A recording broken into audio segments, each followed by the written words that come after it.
It was August 28, 2024, in a local area named Baisa Chowk, Nagpur City, Maharashtra, India. The time was nearing 7:30 p.m.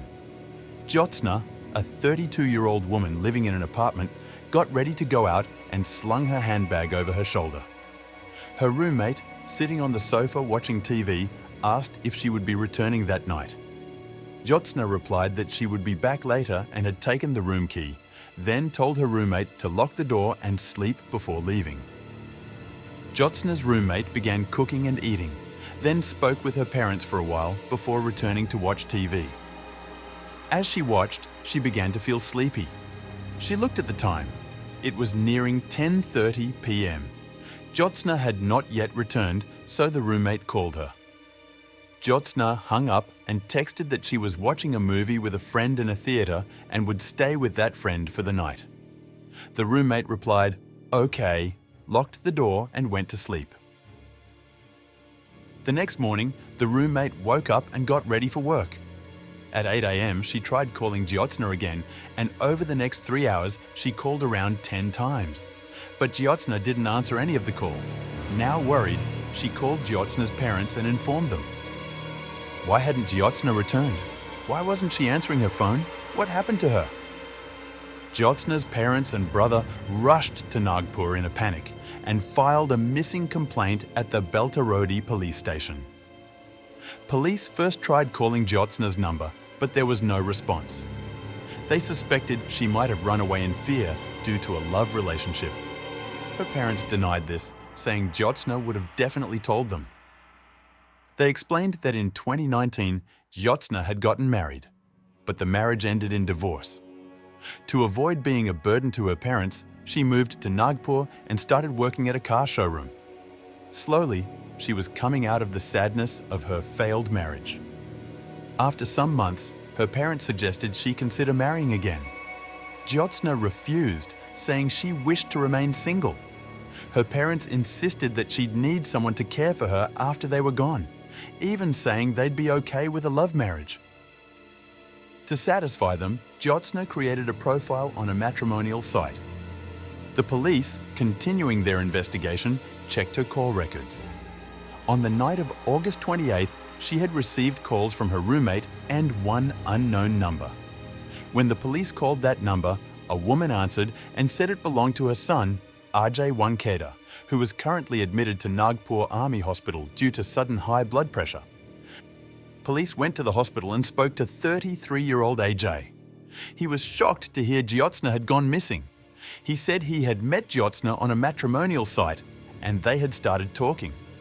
Though he liked her, his parents didn't want him to marry a divorced woman. Ajay told Jyotsna this and she responded casually, saying such reactions were normal from parents. They decided to remain friends and stayed in touch. Ajay said he had called her that night to invite her to his engagement. Police then tracked Jyotsna's mobile number. It began appearing across various districts in Maharashtra and later in Telangana. They concluded her mobile was in motion. Curiously, even though she was supposedly avoiding everyone, her phone was not switched off. It eventually moved northeast and was turned off a few hours later. They hoped to catch her when she stopped moving, but it was too late.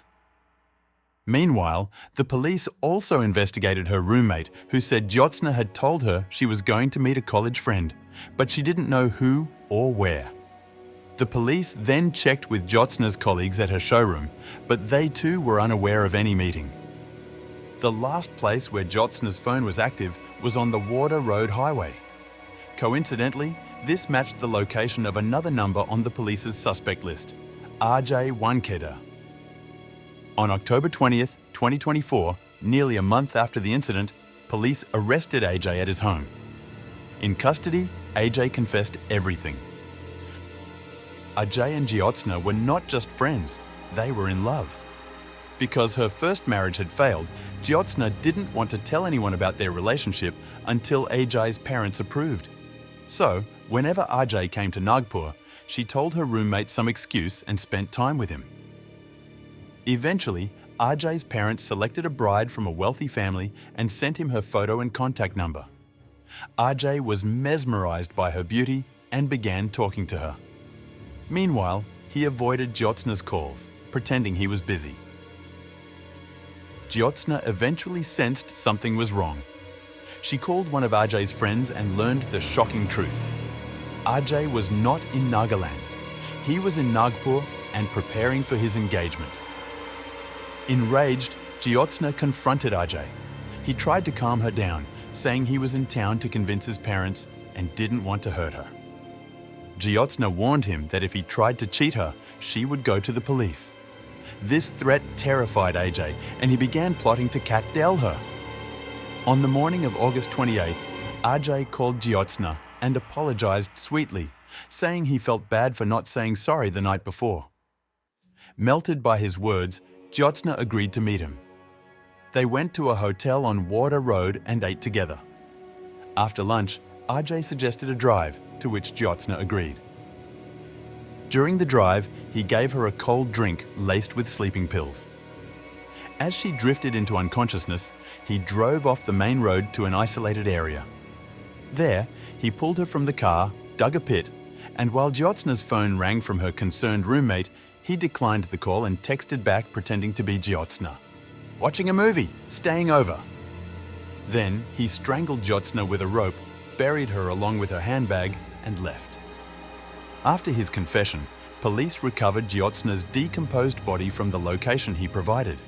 Her identity was confirmed through DNA testing. Her phone was recovered from a lorry in Chhattisgarh.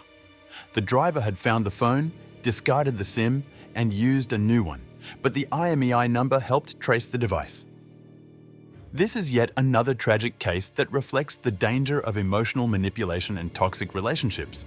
It shouldn't happen anymore. If this story helps even one person stay safe, it will be worthwhile. To all women, stay alert, be cautious in relationships, and trust your instincts. To all men, handle emotional conflicts with maturity, not with violence or cowardly decisions. Ajay feared police complaints and ended up committing a murder. Now he's behind bars for life. He could have simply told the truth, broken off peacefully, or faced the consequences legally. But in his foolishness, he chose destruction. Now, what do you think about this case? How could Jyotsna have escaped or avoided this situation? Share your thoughts and ideas for the next topic.